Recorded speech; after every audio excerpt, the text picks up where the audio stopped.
A Mel di Borgo Valbelluna una famiglia e una comunità intera sotto shock e increduli per la morte di una piccola di soli 2 anni.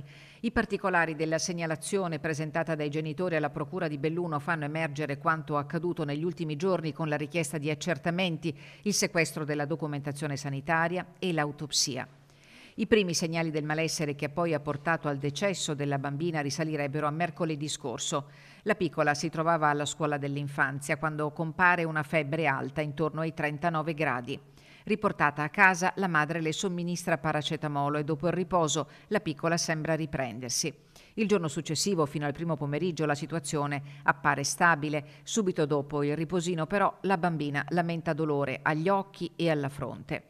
Poiché i farmaci non sembrano fare effetto, la famiglia contatta la pediatra che suggerisce di aumentare il dosaggio del paracetamolo. La febbre non passa, il termometro segna ancora 39 gradi. Venerdì mattina la pediatra, dopo una visita di controllo, riferisce di una possibile infezione di tipo virale con un lieve arrossamento della gola. La bimba pare molto affaticata. Durante la notte le sue condizioni di salute peggiorano. Sono le 2:30 quando la piccola fatica a respirare e presenta un evidente strabismo che preoccupa i genitori. Il viaggio di notte fino all'ospedale di Feltre, l'accettazione al pronto soccorso dove la piccina viene assegnato un codice bianco e le prime cure a base di aerosol e antibiotico.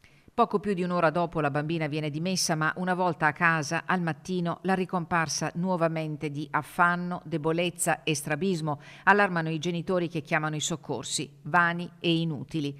La piccola muore intorno alle 9 prima dell'arrivo dell'ambulanza. Uno strazio indicibile per la giovane coppia che da poco aveva festeggiato l'arrivo del secondogenito. Una morte assurda che solo l'autopsia potrà chiarire. La procura di Belluno ha aperto un fascicolo, per ora senza indagati.